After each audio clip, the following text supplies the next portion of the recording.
What if Freddie Mercury performed with Adam Lambert? Let's be honest, Freddie wasn't just some frontman. He turned every stage into his kingdom and wore confidence like a cape made of stardust and sass. So here comes Adam Lambert, this millennial-era glitter-coated vocal acrobat who moonwalks into the Queen world post-American Idol and starts crushing it. Is that a hard act to follow? No. That's an impossible act to follow. But Lambert, he didn't try to be Freddie.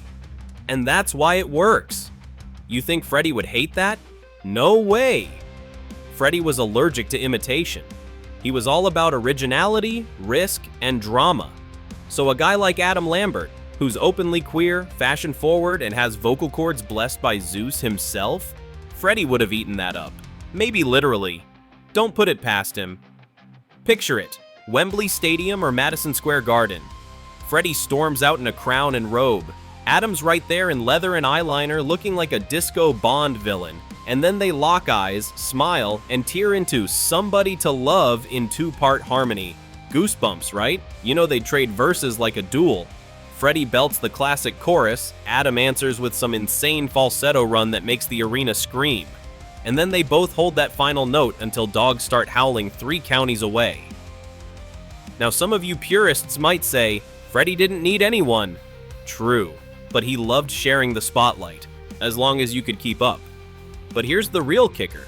What song would they perform together? Under Pressure? Too easy. Who Wants to Live Forever? Too cruel. I'm saying The Show Must Go On. Think about it, a song about perseverance, performance, and carrying the flame when all seems lost. Freddie wrote it while dying. Adam's been honoring it while helping keep Queen alive. During an interview, Adam Lambert shared what he would ask the late Queen member Freddie Mercury if he was still alive. Well, you know, today, I think it's today, would have been Freddie Mercury's 73rd birthday. Yeah. Which is kind of crazy. If he were here, what would you say to him? What would you ask him? Well, if he were here, I probably wouldn't have a job with them. Yeah. But no. But if he just popped up today, like an apparition, imagine. I would say, hey, thanks for the gig.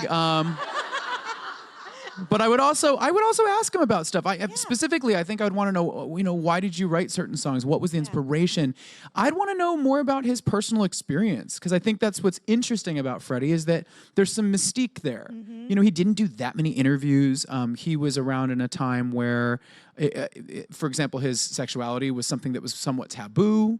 He didn't really talk about it in the mainstream media or with, fans. So I'd want to know more about that. Yeah. And I don't know. I'd like to believe that if he were still with us, he would have been somebody that would have been in like the first wave of people that were loud and proud when that became somewhat okay. Mm-hmm. Someone like Elton, for example, who came out and was really, really bold about it and really unapologetic about it, and then started the AIDS fund that he's continued to run. I would hope that Freddie would have been someone like that. Yeah. I think he would have. So, what are your thoughts on this story? Let us know in the comments, and make sure to like, subscribe, and hit the notification bell.